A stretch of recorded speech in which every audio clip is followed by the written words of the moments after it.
ஞாபகம். மண்ணை முட்டி முளைக்கும் விதை போல எண்ணில் முட்டி முளைக்கிறாய் அவ்வப்போது ஞாபக விதைகளாய்.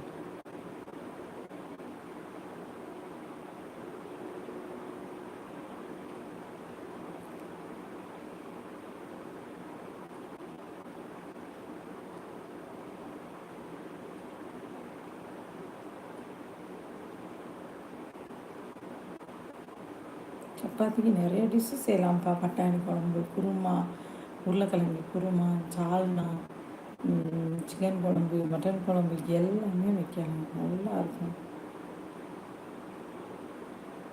எதுக்கு எதை வைக்கிறது?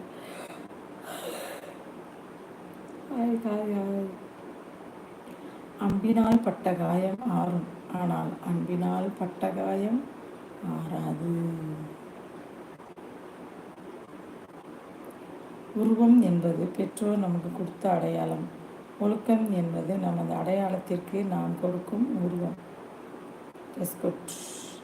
வாழ்க்கையில் நீ தடுக்கி விழுந்தால் தூக்கிவிட யாரும் வரமாட்டார்கள். ஆனால் நிமிர்ந்து நீ நடந்தால் தடுக்கிவிட பலரும் இருப்பார்கள். உண்மைதானப்பா?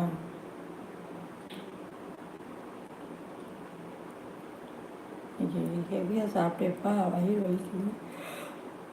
டீ வேறு குடித்தேன், தெரியல, ஒரு மாதிரி இருக்கு. சில உறவுகள் சுமூகமாக தொடர வேண்டும் என்றால் நடித்தால் மட்டுமே முடியும். பார்த்தீங்களா? நடித்தால் மட்டுமே. என்னை கொள்ள ஆயுதம் தேவையில்லை. பாசம் என்ற பெயரில் வேஷம் போட்டாலே போதும். நான்லாம் அப்படித்தேன்ப்பா. பாசத்தை காமிச்சா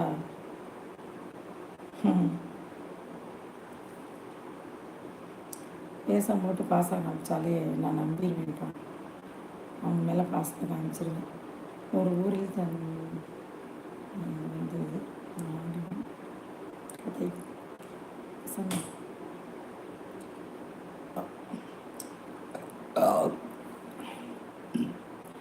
ஏன் தண்ணி தெளிக்கிறோம், உள்பக்கமாக மடிக்கிறோம்? வாழை இலை நாகரிகம் தெரியுமா? இயற்கையோடு சேர்ந்த வாழ்வு தான் நம்ம தமிழர் பண்பாடுன்னு பலர் சொல்லுவாங்கப்பா. ஒரு வகையில் உண்மைதான். நம்மளை சுற்றி இருக்கிற பசுமைகள் இன்னும் பசுமையாக நிலைச்சி இருக்கிற மாதிரி தான் நம்ம வாழ்ந்தோம். அது நமக்கு நிறைய கற்றுக் கொடுத்தது. அதுக்கு நாமும் நன்றியோடு இருக்கோம். சரிங்களா? அந்த நன்றிக்கு பரிசாக கிடைச்சது தான் நம்ம தாத்தா பாட்டிக்கு இருந்த ஆரோக்கியம். எதையும் அது கிட்ட இருந்து நேரடியாக எடுத்துக்கிட்டு அதுக்கு தேவையானதை நேரடியாக கொடுத்துடணும். இதுதான் நம்ம பழைய வாழ்க்கை. வாழை இலை நம்ம நினச்சாலும் நம்மக்கிட்ட இருந்து விளக்க முடியாத சொல்தானங்கிறது. சரிங்களா? என்னதான் எவர் சில்வர் பீங்கான் தட்டுக்கள், பேப்பர் பிளேட்டுகள் வந்து கடந்து போய் பிளாஸ்டிக் இலைகள் வந்தாலுமே வினோதமாக முயற்சி செஞ்சாலும் நம்முடைய வாழை இலைகள் அடித்து தூக்குதில்ல. பார்த்தீங்களா? வாழை இலைக்கு மிஞ்சினது எதுவுமே கிடையாதுப்பா. பொது நிகழ்ச்சி, வீட்டு விழாக்கள், உணவகம்னு எங்கே பார்த்தாலும் இலைகள் மயம்தான். தோப்பிலிருந்து வருவதால் இலையில் வந்து அழுக்கு பூச்சி இருக்கும் என்று தண்ணீர் தெளித்து துடைத்து விடுகிறோம். சரி, வாழை இலையிலையும் அந்த சாப்பாடு முறையிலையும் அப்படி என்ன இருக்குது? இலை சாப்பாட்டில் நம்ம என்னவெல்லாம் கூத்துக்கள் பண்ணுறோம் பார்ப்போமா? சைவமோ அசைவமோ எதுவாக இருந்தாலும்